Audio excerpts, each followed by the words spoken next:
Você sabia? O Deus da Bíblia não se assemelha a nenhuma outra divindade já descrita na história da humanidade. O relato da criação do Gênesis é uma vítima do seu próprio sucesso.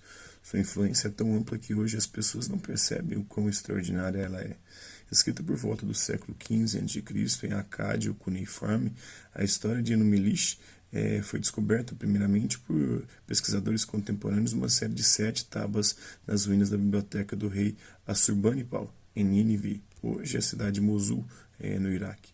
O interessante nesse relato mitológico ancestral da criação do mundo é a quantidade de temas fundamentais que também são encontrados em outros mitos da criação mundo afora. A união sexual primordial, Eros Gamos, dos deuses, a queda dos velhos deuses e sua substituição pelos novos, o sofrimento dos deuses, a imoralidade e a maquinação grosseiras dos deuses, a necessidade que os deuses tinham de escravizar os seres humanos ou torná-los fornecedores de alimentos. O fato é que só depois de se dedicar um tempo aí ao estudo das mitologias dos povos antigos, ou dos modernos, que seja, é que se compreende verdadeiramente aí que o relato da criação descrito na Bíblia é singular.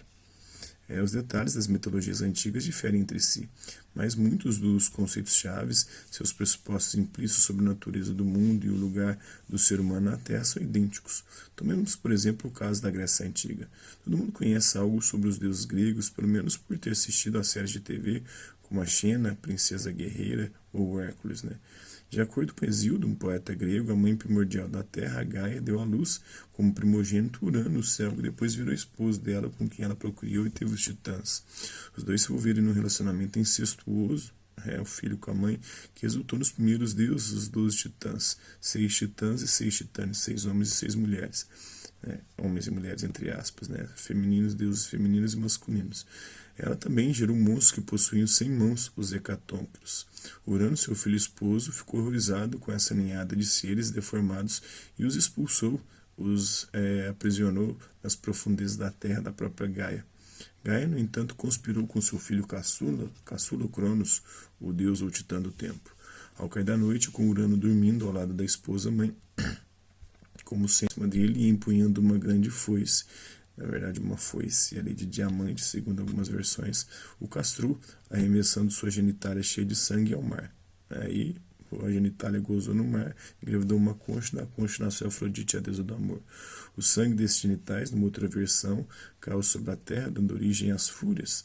Pode-se reconhecer imediatamente o grau de similaridade entre isso tudo e o relato da criação do Gênesis. Mais tarde, o Cronos libertou seus irmãos, os titãs, que relacionando-se entre si, geraram as ninfas e os outros deuses. O próprio Cronos desposou numa relação também incestuosa sua própria irmã Réia, mas cada vez que ela dava à luz, o Cronos, temendo o antigo oráculo que previa que ele seria derrubado por um de seus filhos, ele engolia o recém-nascido ou os recém-nascidos. As escrituras falam e a terra era sem forma e vazia, o caos primordial da mitologia grega, que é o Deus primordial também. E havia trevas sobre a face do abismo, e o Espírito de Deus se movia sobre a face das águas.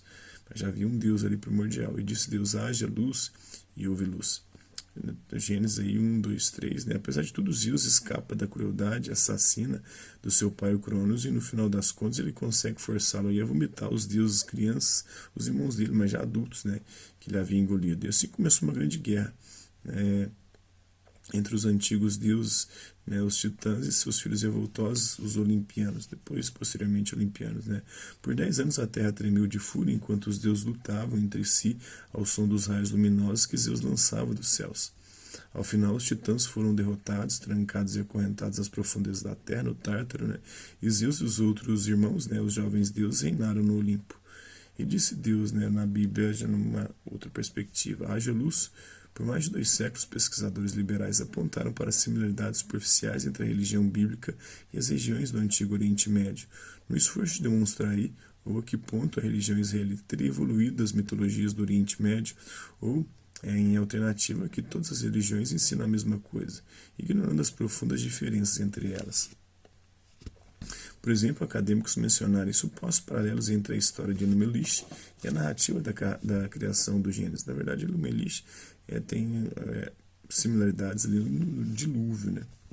Esse livro, A Criação Alcançada em 6 Dias, também, outra similaridade, seguido de um dia de descanso. Em Enu-Elish, as 6 gerações de Deus, e esse livro é muito mais antigo que a Bíblia. né, seguidas de um descanso. Aí também, né, 6 dias da criação e descanso. Mas enquanto os pesquisadores modernos ficam ponderando sobre a possibilidade desses paralelos menores, eles frequentemente deixam passar despercebidas as diferenças comunais entre as duas narrativas. O grande pesquisador bíblico israelense, o Yehezkel Kaufman, dividiu as religiões do mundo em 2 grupos básicos: a religião pagã, as religiões pagãs, como o autor chama aí todas as religiões da humanidade do começo da história até hoje, com a única exceção aí da religião da antiga Israel e de suas sucessoras, o cristianismo e o islamismo, né, o Islã. Para Kaufman, praticamente todas as religiões do mundo, incluindo aí, pensando além, o alto paganismo, do hinduísmo, do budismo e crenças parecidas. O budismo, na verdade, não acredita em Deus nenhum, né? Algumas versões do budismo. E crenças parecidas são baseadas em uma ideia muito simples, muito fundamental: a existência de um domínio essencial anterior aos deuses e acima deles, do qual as divindades dependem e a cujos decretos elas devem obedecer. Gostou do conteúdo? Então curta, comente, compartilhe, salve, poder assistir novamente em outra oportunidade. Hasta la vista, babies, e até a próxima.